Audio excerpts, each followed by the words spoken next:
الحمد لله نحمده ونستعينه ونستغفره ونؤمن به ونتوكل عليه ونعوذ بالله من شرور أنفسنا ومن سيئات أعمالنا من يهده الله فلا مضل له ومن يضلله فلا هادي له أشهد أن لا إله إلا الله وحده لا شريك له وأشهد أن سيدنا ونبينا ومولانا محمدا عبده ورسوله صلى الله على سيدنا محمد وعلى آله وصحبه وسلم تسليما كثيرا كثيرا أما بعد فأعوذ بالله من الشيطان الرجيم بسم الله الرحمن الرحيم إن عدة الشهور عند الله 12 شهرا في كتاب الله يوم خلق السماوات والأرض منها 4 حرم ذلك الدين القيم فلا تظلموا فيهن أنفسكم وقاتلوا المشركين كافة كما يقاتلونكم كافة واعلموا أن الله مع المتقين. صدق الله العظيم. عن أبي هريرة رضي الله تعالى عنه قال قال رسول الله صلى الله عليه وسلم أفضل الصيام بعد رمضان شهر الله المحرم وأفضل الصلاة بعد الفريضة صلاة الليل أخرجه الإمام مسلم في صحيحه. صدق رسول الله صلى الله عليه وسلم.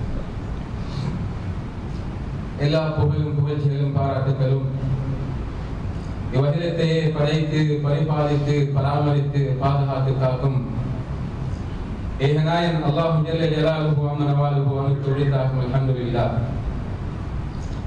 ஸலவாத்தும் ஸலாமும் சத்திய தூதர் சன்மார்க்க போதகர் நம் உயிரில் மேலான முஹம்மது முஸ்தபா ஸல்லல்லாஹு அலைஹி வஸல்லம் அவர்கள் மீதிலும் அன்னாரது வாழ்க்கை வழிமுறைகளை பின்பற்றி வாழ்ந்த உத்தம சஹாபாக்கள் தாபிஊன்கள் தபூ தாபிஈன்கள் நாளைய கியாமத்துடைய நாள் ஒருமுறை வரக்கூடிய முஸ்லிமான முஃமினான ஆண்கள் பெண்கள் அனைவர்கள் மீதிலும் என்றென்றும் உண்டாவதாக என்று வேண்டியதன் பின்னால் சையதுல் அய்யாம் என்று அழைக்கப்படும் நாட்களுக்கெல்லாம் தலைமை தாங்கும் புனித ஜுமாவுடைய தினத்திலே ஜுமாவுடைய கடமைகளை நிறைவேற்றுவதற்காக வேண்டி இறையில்லமா மஸ்ஜிதிலே இஅ்திகாஃபுடைய நியத்தோடு சமூகம் வந்திருக்கும் அல்லாஹ்வின் நல்லடியார்களே, அன்பு சகோதரர்களே, பெரியார்களே, வாழ்க்கையின் எல்லா கட்டங்களிலும் எல்லா நிலைமைகளிலும் வல்ல அல்லாஹ்வை அஞ்சி பயந்து தக்வா செய்து வாழ்ந்து கொள்ளுமாறு முதலில் எனக்கும் அப்பால் உங்களுக்கும் வசியத்தும் நசீஹத்தும் செய்து கொள்கின்றேன். அன்பு கட்டளை பிறப்பித்து அன்பு நிறைந்த அல்லாஹ்வுடைய நல்லடியார்களே, அன்பு இஸ்லாமிய சகோதரர்களே,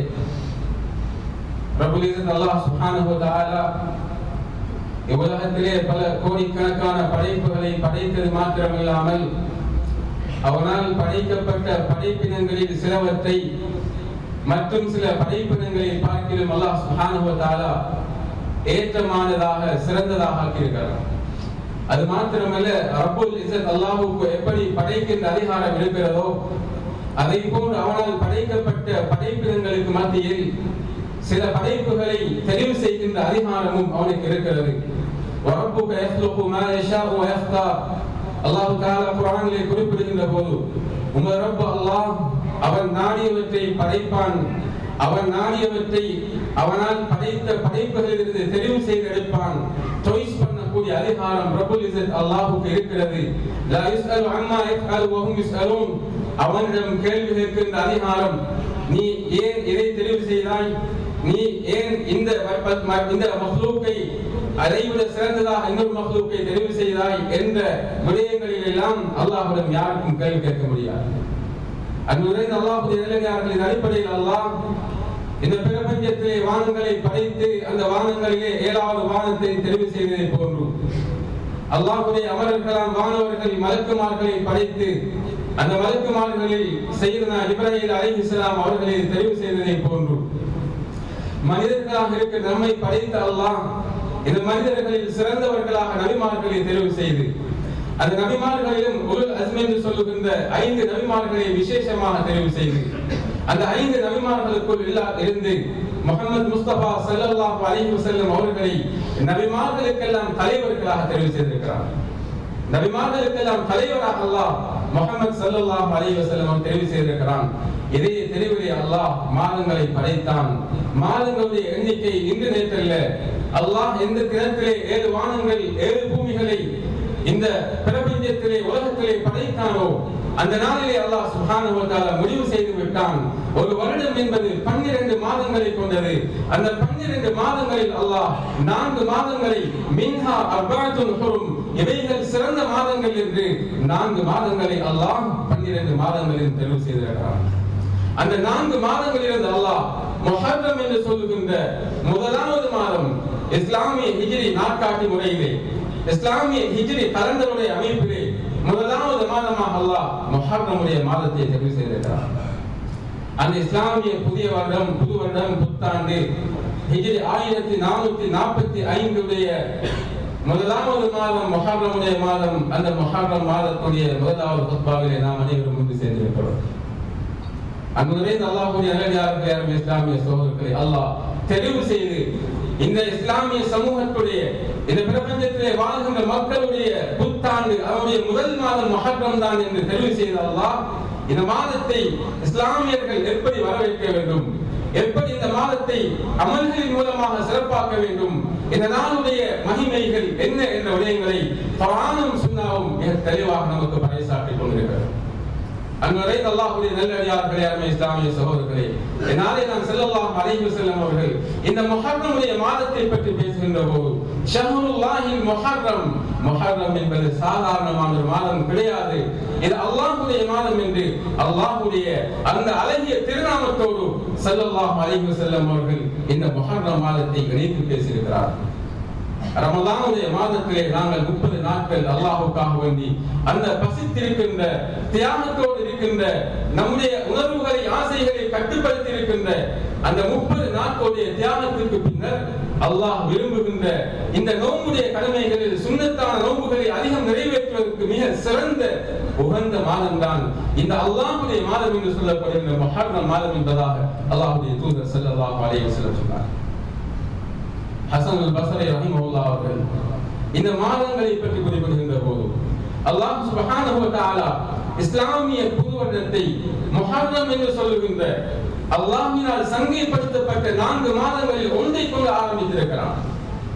இஸ்லாமிய நாட்காட்டி முறையிலே அந்த ஹிஜ்ருடைய ஆண்டுடைய முடிவையும் அல்லாஹ் சுப்ஹானஹு வ தஆலா அவனால் கண்ணியப்படுத்தப்பட்ட 4 மாதங்களில் ஒன்றாக இருக்கின்ற ஹஜ்ஜுடைய மாதத்தை கொண்டு அல்லாஹ் சுப்ஹானஹு வ தஆலா நிறைவு செய்திருக்கிறான் என்பதாக ஹசன் அல் பஸ்ரி ரஹிமஹுல்லாஹ் அவர்கள் குறிப்பிட்டு சொன்னார்கள்.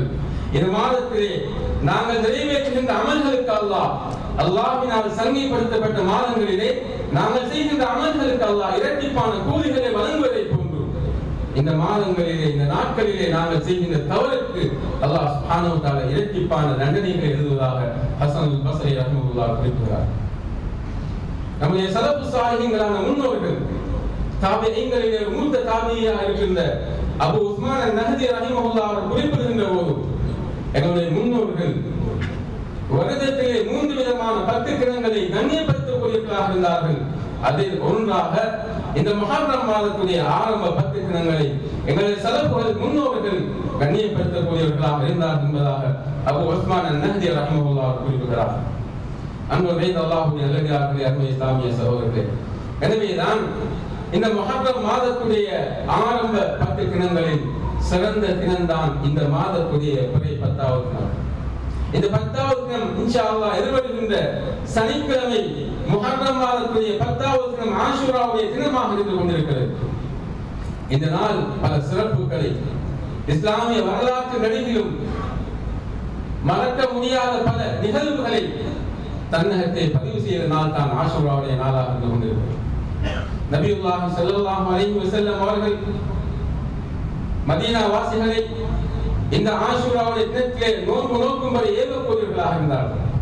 ரமலானுடைய நோன்பு விதியாக்கப்படுவதற்கு முன்னர், சஹாபாக்களுக்கு கடமையாக்கப்படுவதற்கு முன்னர் அல்லாஹ்வுடைய தூதர் ஸல்லல்லாஹு அலைஹி வஸல்லம் அவர்கள் மதீனாவிலே வாழ்ந்த சஹாபாக்களை பார்த்து சொன்னார்கள், நீங்கள் முஹர்ரம் மாதத்துடைய 10வது தினமாக இருக்கின்ற ஆஷூராவுடைய நாளிலே நீங்கள் நோன்பு பிடியுங்கள் என்று நபி தோழர்களை ஸல்லல்லாஹு அலைஹி வஸல்லம் அவர்கள் ஏவக்கூடியவர்களாக இருந்தார். இந்த ஹதீஸை அறிவிக்கக்கூடிய ருபையா பின்த் முஅவ்வித் ரலியல்லாஹு தஆலா அன்ஹா அவர்கள் குறிப்பிடுகிறார்கள், அந்த நாளிலே அல்லாஹ்வுடைய தூதர் ஸல்லல்லாஹு அலைஹி வஸல்லம் அவர்கள் மதீனாவுடைய ஓரப்புறங்களில் இருக்கின்ற சிறிய கிராமங்களுக்கு சஹாபாக்களை அனுப்புவார்கள். எதற்காக அனுப்புவார்கள்? அந்த மதீனாவுடைய ஓரப்புறங்களிலே போதர்களிலே வசிக்கின்ற அந்த மக்களுக்கு ஒரு மெசேஜை பாஸ் பண்ணுவதற்காக வேண்டி, ஒரு தகவலை அந்த சஹாபாக்களுக்கு சொல்வதற்காக வேண்டி அல்லாஹ்வுடைய தூதர் ஸல்லல்லாஹு அலைஹி வஸல்லம் அவர்கள் சஹாபாக்களை பிரித்து அனுப்புவார்கள். அவர்கள் அனுப்பக்கூடிய செய்தி என்ன? மன் அஸ்பஹ ஸாயிமன் ஃபல்யுதிம்ம ஸௌமஹு. இந்த ஆஷூராவுடைய தினத்திலே யாரெல்லாம் நோன்பை நோற்றவர்களாக காலை நேரத்தை அடைந்திருக்கிறீர்களோ உங்களுடைய நோன்புகளை நீங்கள் தாராளமாக பூர்த்தி செய்து கொள்ளுங்கள். இஃப்தாருடைய நேரம் வரை அதை பூர்த்தி செய்து கொள்ளுங்கள்.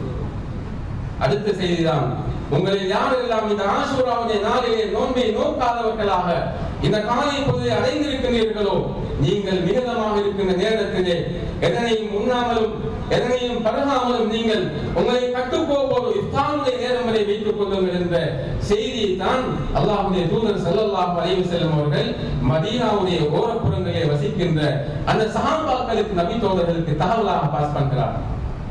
அன்பார்ந்த சகோதரர்களே, அல்லாஹ்வுடைய நல்லடியார்களே, ஹஜ்ரத் ருபையா பின்த் முஅவ்வித் ரலியல்லாஹு தஆலா அன்ஹா குறிப்பிடுகிறார்கள், இந்த நபியுடைய செய்தியை நாங்கள் கேட்டதன் பின்னர் குன்னா நஸூமுஹு, நாங்களும் நோக்கக்கூடியவர்களாக இருந்தோம்.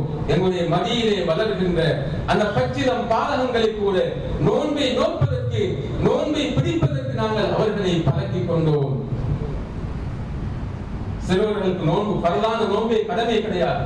அந்த நபி தோழர்களில் ஒருவரான ருபையா பின்த் முஅவ்வித் ரலியல்லாஹு அன்ஹா குறிப்பிடுகிறார்கள், எங்களுடைய மடியிலே வளர்கின்ற அந்த மலரைகளுக்கு கூட நாங்கள் எந்த உணவுகளையும் கொடுக்காமல் இஃப்தாருடைய நேரம் வரை அவர்களை நோன்பு நோக்க செய்யக்கூடியவர்களாக இருந்தோம். அவர்களுக்கு பசி ஏற்பட்டு அந்த பசியுடைய அகோரத்தினால் அவர்கள் அழுகின்ற போதெல்லாம் அவர்களுடைய பசியுடைய அந்த சிந்தனையை திருப்பதற்காக வேண்டி நாங்கள் விளையாட்டு பொருட்களை செய்து வைத்திருப்போம். அந்த விளையாட்டு பொருட்களை அவருடைய கையிலே கரங்களிலே கொடுத்து அவர்களுடைய சிந்தனையை மாற்றி அமைத்து இஃப்தாருடைய நேரம் வரைக்கும் அந்த பச்சிலம் பாலகங்களை ரமதானுடைய நோன்பு கடமையாக்கப்படுவதற்கு முன்னர் நாங்கள் இந்த ஆஷூராவுடைய நாளிலே அவர்களை நோன்பு நோற்பதற்குரிய பழக்கத்தை ஏற்படுத்திக் கொண்டிருந்தோம்.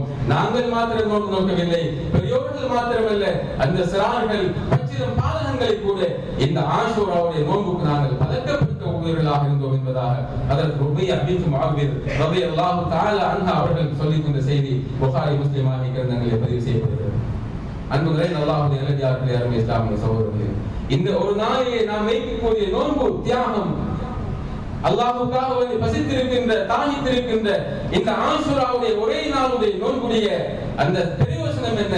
அல்லாஹ்வுடைய தூதர் ஸல்லல்லாஹு அலைஹி வஸல்லம் சொன்னார்கள், யாரெல்லாம் இந்த ஆஷூராவுடைய தினத்திலே முஹர்ரம் மாதம் 10வது தினத்திலே நோன்பு வைப்பார்களோ அவர்கள் பெரும்பாவங்கள் செய்யாமல் இருக்கும் காலமெல்லாம் அவர்களுடைய கடந்த ஒரு வருடத்துடைய சிறிய பாவங்களுக்கு பரிகாரமாக அந்த ஒரு நாளுடைய தியாகம், அந்த ஒரு நாளுடைய அர்ப்பணம் நோன்பு அமைகிறது என்பதாக பெருமானார் ஸல்லல்லாஹு அலைஹி வஸல்லம் சொன்னார். இந்த பூமியிலே நபி அலைஹிஸ்ஸலாம் அவர்களுக்கு முன்னால் வாழ்ந்த சில நபிமார்கள் ஆஷூராவுடைய நாளிலே நோன்பு நோற்றிருக்கிறார்கள். ஹஜ்ரத் அப்துல்லாஹ் இப்னு அப்பாஸ் ரலியல்லாஹு தஆலா அன்ஹு அறிவிக்கின்றார்கள், அல்லாஹ்வுடைய தூதர் ஸல்லல்லாஹு அலைஹி வஸல்லம் அவர்கள் மதீனா முனவ்வராவை நோக்கி தான் பிறந்து வளர்ந்த தன்னுடைய அன்புக்கும் நேசத்துக்கும் பாத்திரமான அந்த மக்கா முக்கர்ரமாவை விட்டு துறந்து மதீனாவை நோக்கி ஹிஜ்ரத் செய்து வந்ததற்கு பின்னர் மதீனாவிலே வாழுகின்ற யூதர்கள் எல்லாம், மதீனாவிலே நபி அலைஹிஸ்ஸலாம் அவர்களுடைய காலத்திலே பெரும் யூதர்கள் எல்லாம் வாழ்ந்து கொண்டிருந்தார்கள். அந்த யூதர்கள் கூட இந்த ஆஷூராவுடைய நாளை கண்ணியப்படுத்தக்கூடியவர்களாக, அந்த நாளிலே நோன்பை நோக்கக்கூடியவர்களாக இருந்தார்கள். ஸல்லல்லாஹு அலைஹி வஸல்லம் அவர்கள் கேட்டார்கள், மா ஹாதல் யௌமுல் லதி தஸூமுனஹு, நீங்கள் நோன்பு நோக்குகின்ற இந்த நாள் என்ன நாள்? யூதர்கள் கண்ணியப்படுத்துகிறார்களே, இது என்ன நாள் என்பதாக அல்லாஹ்வுடைய தூதர் ஸல்லல்லாஹு அலைஹி வஸல்லம் அவர்கள் கேட்டார்கள். சஹாபாக்கள் சொன்னார்கள், ஹாதா யௌமுன் அதீம், இந்த நாள் சாதாரணமான ஒரு நாள் அல்ல, ரொம்ப கண்ணியமான, மிக கண்ணியமான மகத்துவமான ஒரு நாள். ஏன் கண்ணியம்? ஏன் அந்த மக்கள் இதை மகத்துவமாக ஒரு நாளாக பார்த்தார்கள்? இந்த நாளிலே எல்லாம் அல்லாஹ் சுப்ஹானஹு வ தஆலா மூசா அலைஹிஸ்ஸலாம் அவர்களையும் அவர்களுடைய கவும்களையும் ஃபிரௌனுடைய அந்த பனூ இஸ்ரவேலர்களுடைய அந்த தீங்குகளில் இருந்து அவர்களுடைய கருவிகளில் இருந்து அல்லாஹ் பாதுகாத்த நாள் ஆஷுராவுடைய நாள். ஃபிரௌனையும் ஃபிரௌனுடைய பட்டாளங்களையும் அந்த நதியிலே மூழ்கடித்த நாள். இந்த பூமிக்கு மேலாலே வாழ்ந்த ஒரு நபியையும் அந்த நபியுடைய தாவத்தையும் அந்த நபியுடைய சமூகத்தையும் அந்த நபியுடைய அழைப்பு பணியை ஏற்று வாழ்ந்த மக்களுக்கு விமோசனம் அளித்து அந்த இஸ்லாமிய அழைப்பு பணிக்கு இவர்கள் எல்லாம் தடையாக இருந்தார்களோ முட்டுக்கட்டையாக இருந்தார்களோ அவர்களை எல்லாம் கயாமத்துடைய நாள் வரும் வரை வரக்கூடிய மக்களுக்கு அத்தாட்சியாக அளித்தொழித்த நாள் இந்த ஆஷுராவுடைய நாள். கண்ணியமான சகோதரர்களே, அல்லாஹ்வுடைய நல்லடியார்களே, எனவேதான் நாங்கள் நோன்பு வைக்கிறோம் என்பதாக ஸல்லல்லாஹு அலைஹி வஸல்லம் அவர்களுக்கு மதீனா வாசிகள் சொன்னபோது ஸல்லல்லாஹு அலைஹி வஸல்லம் சொன்னார்கள், இந்த மூசா அலைஹிஸ்ஸலாம் அவர்களை அல்லாஹ் பாதுகாத்ததற்கு நன்றிக்கடனாக நீங்கள் நோன்பு வைக்கிறீர்கள். எனவே உங்களை விட ஹஜ்ரத் மூசா அலைஹிஸ்ஸலாம் அவர்களுடைய விடயத்திலே அல்லாஹ்வுக்கு நன்றி செலுத்துவதற்கு மிகவும் ஏற்றமானவர்கள், மிக கடமைப்பட்டவர்கள் நாம இருந்து கொண்டிருக்கிறோம். எனவே ஸல்லல்லாஹு அலைஹி வஸல்லம் அவர்கள் அந்த தினத்திலே நோன்பு நோட்டார்கள். சஹாபா பெருமக்களையும் நோன்பை நோக்குமாறு ஏவினார்கள் என்ற செய்தியை சஹீஹ் முஸ்லிமிலே காணக்கூடியதாக இருக்கிறது. அன்பார்ந்த அல்லாஹ்வுடைய நல்லடியார்களே, அருமை இஸ்லாமிய சகோதரர்களே, அது மாத்திரமல்ல, இஸ்லாமிய வரலாற்றிலே மிக முக்கியமான இன்னும் ஒரு சம்பவம் அந்த நாளிலே பதிவு செய்யப்பட்டிருக்கிறது. ஹாஃபிஸ் இப்னு ரஜப் அல்-ஹம்பலி ரஹிமஹுல்லாஹ் அவர்கள் லதாயிஃபுல் மஆரிஃப் என்ற அவருடைய கிரந்தத்திலே பதிவு செய்திருக்கின்ற விடயம், இந்த நாளிலே மனித சமூகத்திற்கு மனித குலத்துக்கு தந்தை என்று வர்ணிக்கப்படுகின்ற அபுல் பஷர் ஆதம் அலைஹிஸ்ஸலாம் அவர்கள் சுவர்க்கத்திலிருந்து பூமிக்கு அனுப்பப்பட்டு தான் சுவர்க்கத்திலே செய்த அந்த தவறை உணர்ந்து அதற்காக அல்லாஹ்விடம் மன்றாடி இந்த பூமியிலே இருந்து தௌபா செய்து அல்லாஹ் அந்த ஆதம் அலைஹிஸ்ஸலாம் அவர்களுடைய தௌபாவை, அவர்களுடைய பாவ மன்னிப்பை, அவர்களுடைய பாவ முயற்சியை ஏற்றுக்கொண்ட நாள் இந்த ஆஷுராவுடைய நாள் என்பதாக இப்னு ரஜப் அல்-ஹம்பலி ரஹிமஹுல்லாஹ் அவர்கள் குறிப்பிடுகிறார். அது மாத்திரமல்ல, புகாரி ஷரீஃபுடைய ரிவாயத்தை நாம் பார்க்கிறோம். ஹஜ்ரத் ஆயிஷா சித்திகா ரலியல்லாஹு தஆலா அன்ஹா அவர்கள் குறிப்பிடுகிறார்கள், எங்களுக்கு ரமலானுடைய நோன்பு விதியாக்கப்படுவதற்கு முன்னர் நாங்கள் ஆஷுராவுடைய நாளிலே நோன்பை நோக்கக்கூடியவர்களாக இருந்தோம். இந்த ஆஷுராவுடைய நாள் என்பது எப்படிப்பட்ட நாள் என்றால், வகான யௌமன் துஸ்தரு ஃபீஹில் கஅபா, இந்த நாள் புனிதமான பைத்துல்லாஹ், இஸ்லாமுடைய முதலாவது மஸ்ஜித், இந்த கஅபத்துல்லாஹ், அதற்கு போர்வைகள் போர்த்தப்படக்கூடிய நாள். அந்த ஜாஹிலியா காலத்திலே, அறியாமை காலத்திலே, நபி அலைஹிஸ்ஸலாம் அவர்கள் வாழ்ந்த அந்த காலப்பகுதியிலே, அந்த காலத்திலே வாழ்ந்த மக்கள் கஅபாவை கண்ணியப்படுத்தி அந்த கஅபாவுக்கு திரைச்சீலைகள் அணிவிக்கக்கூடிய நாள் ஆஷுராவுடைய நாள். ஆனால் இன்றைய காலப்பகுதிகளிலே அவைகள் துல்ஹஜ்ஜுடைய மாதத்திலே ஹஜ்ஜாஜிகள் எல்லாம் அரஃபாவுடைய மைதானத்தை நோக்கி போகின்ற அந்த காலப்பகுதியிலே இப்போது அந்த கஅபாவுடைய திரைச்சீலைகள் மாற்றப்படுவது நடைமுறையாக இருக்கிறது. நபி அலைஹிஸ்ஸலாம் அவர்களுடைய காலத்திலே ஹஜ்ரத் ஆயிஷா ரலியல்லாஹு அன்ஹா குறிப்பிடுகிறார்கள், நபியுடைய ஜமானிலே ஆஷுராவுடைய நாள் என்பது கஅபாவுடைய திரைச்சீலைகள் அணிவிக்கப்படக்கூடிய நாள். அது மாத்திரமல்ல, இந்த ஆஷுராவுடைய நாள் இஸ்லாமிய வரலாற்றிலே மிக பிரதானமான வரலாற்று முக்கியத்துவம் வாய்ந்த நிகழ்வை நமக்கு என்றென்றும் நினைவுபடுத்தக்கூடிய நாள். நபி அலைஹிஸ்ஸலாம் அவர்கள் மக்காவில் இருந்து மதீனாவை நோக்கி ஹிஜ்ரத் செய்த அந்த வரலாற்று முக்கியத்துவம் வாய்ந்த அந்த மிக பிரதானமான முக்கியமான பயணத்தை என்றென்றும் நினைவு கூறக்கூடிய ஒரு நாளாக அந்த ஆஷுராவுடைய நாள் இருந்து கொண்டது. அன்பார்ந்த சகோதரர்களே, அல்லாஹ்வுடைய நல்லடியார்களே, இவை அனைத்துக்கு மேலாக நபி அலைஹிஸ்ஸலாம் அவர்களுடைய இரக்கத்திற்கு பாத்திரமான, நபியவர்களுடைய அன்புக்கும் நேசத்துக்கும் உரிய நபியுடைய பேர குழந்தைகள் அவர்கள் ஒருவரான ஹுசைன் ரலியல்லாஹு தஆலா அவர்கள் ஷஹீதாக்கப்பட்ட நாள் இந்த ஆஷுராவுடைய நாளாக. அன்பான அல்லாஹ்வுடைய நல்லடியார்களே, அருமை இஸ்லாமிய சகோதரர்களே, எவ்வளவு பெரும் வரலாற்று நிகழ்வுகளை, வரலாற்று சம்பவங்களை, வரலாற்று தகவல்களை தன்னகத்தை பதிவு செய்து கொண்ட நாள் தான் ஆஷுராவுடைய நாளாக இருந்தது. எனவே இஸ்லாமியர்களாக இருக்கின்ற நாம், நமக்கு அல்லாஹ் நமக்கு ஒரு நாட்காட்சி நடைமுறையை தந்திருக்கிறான். நம்முடைய புத்தாண்டு ஜனவரியை கொண்டு ஆரம்பிப்பது கிடையாது. நம்முடைய இஸ்லாமியர்களுடைய புது வருடம் என்பது அது முஹர்ரத்தை கொண்டு ஆரம்பிக்கிறது என்பதை நானும் நீங்களும் விளங்கிக் கொள்வதை போன்று நம்முடைய மலையிலே வளர்ந்து வருகின்ற சிறார்களுக்கும் இந்த இஸ்லாம் இஸ்லாமிய எமது புத்தாண்டு என்பது இஸ்லாம் எமக்கு காட்டி தருகின்ற ஹிஜ்ரியுடைய ஆண்டுதான் நம்முடைய புத்தாண்டு. நம்முடைய ஹேப்பி நியூ இயர் என்பது நம்முடைய ஹிஜ்ரியை அடிப்படையாக கொண்டு ஆரம்பிக்கப்படக்கூடிய முஹர்ரம் மாதம் தான் நம்முடைய முதலாவது மாதம் என்பதை நாம் விளங்கிக் கொள்வது மாத்திரமல்ல, நம்முடைய சிறார்களுடைய உள்ளத்திலும் இவைகளை போதிக்க வேண்டும் என்று நம்முடைய சிறார்களுக்கு தெரியாது. எப்படி ஜனவரி, பிப்ரவரி, மார்ச் என்ற இந்த ஆங்கில நாட்காட்டியை நம்முடைய சிறார்கள் விளங்கி இருக்கிறார்களோ, நம்முடைய உள்ளத்தை மனநமாக வைத்திருக்கிறார்களோ, அந்த அளவு தூரம் நம்முடைய இஸ்லாம் நமக்கு காட்டி தந்திருக்கின்ற நமக்கென்று அல்லாஹ்வுடைய தூதர் ஸல்லல்லாஹு அலைஹி வஸல்லம் அவர்கள் செய்த அந்த தியாகத்துடைய பயணத்தை அடிப்படையாக கொண்டு ஆரம்பமாக இருக்கின்ற இந்த இஸ்லாமிய நாட்காட்டி ஹிஜ்ரியுடைய நாட்காட்டி முறைகளை நானும் நீங்கள் மறந்தவர்களாக இருந்து கொண்டிருக்கிறோம். அன்பான சகோதரர்களே, அல்லாஹ்வுடைய நல்லடியார்களே, எனவேதான் அல்லாஹ் இந்த முஹர்ரம் மாதத்தை கொண்டு நம்முடைய புது வருடத்தை ஆரம்பம் செய்து தந்திருக்கிறான். இந்த முஹர்ரம் என்ற புது வருடத்திலே காலடி எடுத்து வைத்திருக்கின்ற நாம் இந்த மாதத்தை நாம் எப்படி கழிக்க வேண்டும்? இந்த மாதத்தில் நாம் செய்ய வேண்டிய அமல்கள் என்ன? ஸல்லல்லாஹு அலைஹி வஸல்லம் அவர்கள் என்ன அமலை செய்தார்கள்? என்ன அமலை செய்யும்படி சஹாபாக்கள் மாத்திரமல்ல, கியாமத்துடைய நாள் வரை வருகின்ற உம்மத்துக்கு பாடமாக சொல்லித் தந்திருக்கிறார்கள். கண்ணியமான சகோதரர்களே, அல்லாஹ்வுடைய நல்லடியார்களே, இன்று நம்முடைய வாழ்க்கையிலே பார்க்கின்ற போது நம்முடைய சமூகத்தவர்கள் பின்பற்றுகின்ற ஒரு கலாச்சாரம் தான் மாற்று மத சகோதரர்களும் அந்நிய மதத்தவர்களும் எந்த நாளை புத்தாண்டாக கொண்டாடுகிறார்களோ அந்த நாளை காண்பதற்காக வேண்டி நம்முடைய நாட்டுடைய பல பகுதிகளிலிருந்து பல்லாயிரக்கணக்கான ரூபாய்களை செலவு செய்து வந்து தலைநகரத்துக்கு வந்து அந்த இரவை இன்ப களியாட்டங்களோடு கழித்துவிட்டு அன்றைய பஜருடைய தொழுகையை கலா செய்து கொண்டு அந்த புது வருடத்தை காண வந்தவர்கள் தம்முடைய வாழ்க்கையை சீரழிக்கின்ற அந்த காட்சிகளை நாம் கண்கூடாக கண்டு கொண்டிருக்கிறோம். ஸல்லல்லாஹு அலைஹி வஸல்லம் அவர்கள் சொன்னார்கள், மன் தஷப்பஹ பிகௌமின் ஃபஹுவ மின்ஹும், யார் எந்த சமூகத்தார்கள் ஒப்பாகிறார்களோ அவர்கள் அந்த சமூகத்தை சார்ந்தவர்கள் என்று அல்லாஹ்வுடைய தூதர் ஸல்லல்லாஹு அலைஹி வஸல்லம் அவர்கள் மிக பயங்கரமான எச்சரிக்கையை சொன்னார்கள்.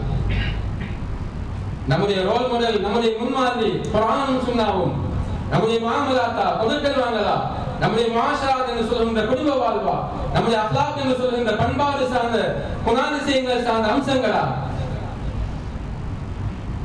அனைத்தும் இஸ்லாமியமயப்படுத்தப்பட வேண்டும். இஸ்லாம் தான் எங்களுடைய முன்மாதிரி. லகத் கான லக்கும் ஃபீ ரசூலில்லாஹி உஸ்வத்துன் ஹஸனா, அல்லாஹ்வுடைய தூதர் ஸல்லல்லாஹு அலைஹி வஸல்லம் உடைய வாழ்க்கையிலே உங்களுக்கு அழகிய முன்மாதிரி இருக்கின்றது என்று குர்ஆன் நமக்கு தெளிவாக சொல்கிறது. அல்லாஹ்வுடைய தூதர் ஸல்லல்லாஹு அலைஹி வஸல்லம் அவர்கள் காட்டி தந்த வழிமுறையால் டிசம்பர் 31 தலைநகரத்தை நோக்கி பயணம் செய்து வந்து அந்த இரவை பூரா இன்ப களியாட்டங்களை கழித்து பட்டாசுகளை கொளுத்தி நம்முடைய பெருமதியான ரூபாய்களை லட்சங்களை எல்லாம் விரும்பலையும் செய்து அல்லாஹ்வுடைய கடமைகளை பாராட்டி விட்டு அங்கே நாளை ஆரம்பிக்கின்ற இது இஸ்லாமிய கலாச்சாரம் அல்ல. ஸல்லல்லாஹு அலைஹி வஸல்லம் அவர்கள் நம்முடைய மாதத்துடைய நம்முடைய வருடத்துடைய ஆரம்பமான முஹர்ரம் என்பதாக காட்டி தந்திருக்கிறார்கள். இந்த முஹர்ரம் மாதத்திலே நாங்கள் நோன்பின் மூலமாக அல்லாஹ்வை நெருங்க வேண்டும். ரமலானுடைய மாதம் நாங்கள் நோக்கக்கூடிய கடமையான நோன்புக்கு பின்னர் நாங்கள் நோக்கக்கூடிய சுன்னத்தான நோன்புகளில் சிறந்தது முஹர்ரமுடைய மாதத்தை நோக்கக்கூடிய நோன்பு. அதிலும் குறிப்பாக ஆஷுராவுடைய தினத்தை நோக்கக்கூடிய நோன்பு. ஸல்லல்லாஹு அலைஹி வஸல்லம் சொன்னார், அந்த நாளிலே நோக்கக்கூடிய நோன்பு இருக்கிறதே உங்களுடைய கடந்த ஒரு வருடத்துடைய பாவத்துக்கு பரிகாரமாக அமையும். எனவே ஸல்லல்லாஹு அலைஹி வஸல்லம் அவர்கள் நோற்றார்கள், ஏனைய சஹாபாக்களின் நோன்பு ஏறினார். இந்த நோன்புடைய விடயத்தை பற்றி பேசுகின்ற போது ஹாஃபிஸ் இப்னு கய்யிம் அல்-ஜௌஸியா ரஹிமஹுல்லாஹ், அதே போன்று ஹாஃபிஸ் இப்னு ஹஜர் அஸ்கலானி ரஹிமஹுல்லாஹ் போன்ற மிகப்பெரும் அறிஞர்கள் எல்லாம் இந்த ஆஷுராவுடைய நோன்பில் 3 படித்தரங்களாக பேசியிருக்கிறார். அதில் முதலாவது படித்தரம், இந்த நோன்புகளை நாம் எப்படி நோட்டுக் கொள்வது. பிறை 9, பிறை 10 ஆஷுராவுடைய நாள், பிறை 11 ஆகிய 3 தினங்களிலும் தொடர்ச்சியாக நோன்பை வைத்துக் கொள்வது மிக ஏற்றமான பரிபூர்ணமான ஒரு முறையாக இருந்து கொண்டிருக்கிறது. இரண்டாவது அடிப்படையில்தான் தாசுஆ ஆஷுரா ஆகிய 2 தினங்களில் நாங்கள் நோன்பு வைத்துக் கொள்வது. இதற்குத்தான் அதிகமான ஹதீஸ்கள், இந்த 2 நாட்களில் நோன்பு வைப்பதற்கு அதிகமான ஹதீஸ்கள் உறுதுணையாக இருந்து கொண்டிருக்கிறது. அந்த அடிப்படையில் நாம் பார்க்கின்ற போது இந்த வருடம் நம்முடைய தாசுஆவுடைய தினம் எதிர்வருகின்ற வெள்ளிக்கிழமை, ஆஷுராவுடைய தினம் எதிர்வருகின்ற சனிக்கிழமை. எனவே இந்த வெள்ளி சனி ஆகிய 2 தினங்களில் நோன்பு வைப்பது மிக முக்கியமான ஒரு சுன்னத்தான அம்சமாக இருந்து கொண்டிருக்கிறது. அந்த கடமைகளிலே மூன்றாவது அடிப்படையாக அதை இமாம்கள் பேசுகின்றவர்கள் தான் ஆஷூராவுடைய தினம், அதாவது 10வது தினம் மாத்திரம் நோன்பு வைப்பது இவைகளில் கடைசி படித்தரமாக இருந்து கொண்டிருக்கிறது. இருந்தாலும் ஸல்லல்லாஹு அலைஹி வஸல்லம் அவர்கள் தன்னுடைய வாழ்நாளிலே 10வது நாளிலே நோன்பு வைத்தார்கள். சொன்னார்கள், லஇன் பகீது இலா காபில், எதிர்வருகின்ற வருடம் நான் உயிரோடு இருந்தால் 9ஐயும் சேர்த்து நான் நோன்பு வைப்பேன். எதற்காக என்றால் யூதர்களும் இந்த 10வது தினத்தை தான் கண்ணியப்படுத்துகிறார்கள். எனவே அவர்களுக்கு நாம் நம்முடைய வாழ்க்கையில் ஒத்து போகக்கூடாது, அவர்களை சார்ந்ததாக நம்முடைய விடயங்கள் அமைந்துவிடக் கூடாது. எனவே எதிர்வருகின்ற வருடம் நான் உயிரோடு இருந்தால் 9ஐயும் சேர்த்து பிடிப்பேன் என்பதாக ஸல்லல்லாஹு அலைஹி வஸல்லம் சொன்னார்கள். எனவே நாம் இந்த தாஸூஆ ஆஷூரா ஆகிய 2 தினங்களில் நோன்பு வைப்பது மிக முக்கியமான சுன்னத்தாக இருக்கிறது. எனவே அல்லாஹ் சுப்ஹானஹு வ தஆலா இஸ்லாமிய புது வருடத்திலே கால் வைக்கக்கூடிய சந்தர்ப்பத்தை தந்திருக்கிறான். நம்முடைய வாழ்நாளில் மட்டும் ஒரு வருடம் நாம் காலடி எடுத்து வைத்திருக்கிறோம். நம்முடைய வாழ்நாளில் ஒரு வருடம் குறைந்திருக்கிறது. நாம் காலடி எடுத்து வைத்திருக்கின்ற இந்த மாதம் கண்ணியமான மாதம், அல்லாஹ்வினால் சங்கைப்படுத்தப்பட்ட மாதம். இந்த மாதத்தை நாம் அல்லாஹ்வுக்கு விருப்பமான அவனுடைய பொருத்தத்தை பெற்றுத் தருகின்ற நல்ல அமல்கள் மூலம் நாம் அல்லாஹ்வை நெருங்க வேண்டும். எனவே அல்லாஹ் சுப்ஹானஹு வ தஆலா இந்த மாதத்துடைய மகிமைகளை, இந்த மாதத்துடைய கண்ணியங்களை பேணி அதற்காக வேண்டி பாடுபட்டு இந்த மாதத்திலே ஸல்லல்லாஹு அலைஹி வஸல்லம் அவர்கள் என்ன சுன்னத்தான அந்த நோன்புடைய அமல்களை காட்டி தந்தார்களோ அந்த அமல்களை செய்யக்கூடிய பாக்கியத்தை நம் அனைவருக்கும் நசீபாக்குவானாக. யாருடைய பாவங்களை மன்னித்தருள்வாயாக, நம்முடைய பெற்றோர்களுடைய பாவங்களை மன்னித்தருள்வாயாக, உலகிலே வாழ்கின்ற முஸ்லிமான முஃமினான ஆண்கள் பெண்கள் அனைவருடைய பாவங்களை மன்னித்தருள்வாயாக. யா அல்லாஹ் மறந்திருக்கின்ற இந்த புத்தாண்டை யா அல்லாஹ் இந்த நாட்டிலே வாழ்கின்ற இஸ்லாமிய உம்மத்துக்கும் ஏனைய சமூகத்துக்கும் ஒளிமயமான ஒரு ஆண்டாக ஆக்கி தந்தருள்வாயாக. முஸ்லிம் சமூகத்துக்கு விமோசனம் அளிக்கக்கூடிய ஒரு ஆண்டாக இந்த ஆண்டை ஆக்கி தந்தருள்வாயாக. இஸ்லாமிய சமூகத்துக்கு யா அல்லாஹ் பரிபூர்ணமான சுதந்திரத்தை மறந்திருக்கின்ற இந்த புத்தாண்டிலே எங்களுக்கு தந்தருள்வாயாக. இந்த ஆண்டிலே யாரெல்லாம் நோயோடு கஷ்டப்பட்டுக் கொண்டிருக்கிறார்களோ அவர்கள் அனைவருக்கும் நோய் நிவாரணத்தை ஷிஃபாவை கொடுத்தருள்வாயாக. யாரெல்லாம் கடனோடு கஷ்டப்பட்டுக் கொண்டிருக்கிறார்களோ அவர்களுடைய கடன் சுமைகளை நீக்கிடுவாயாக. யா அல்லாஹ் உலகிலே வாழ்கின்ற சந்தர்ப்பத்திலே உண்மைக்கு உண்மையாக அஞ்சி பயந்து தக்வாவோடு வாழ்ந்து மன்னிக்கக்கூடிய பாக்கியத்தை நசீபாக்குவாயாக. மரணிக்கக்கூடிய சந்தர்ப்பத்திலே கலிமா தய்யிபா லா இலாஹ இல்லல்லாஹ் முஹம்மதுர் ரசூலுல்லாஹ் என்ற கலிமாவை மொழிந்தவர்களாக சுவர்க்கத்து சுபசோக காட்சிகள் எல்லாம் கண் முன்னாலே காட்டப்பட்ட நிலையிலே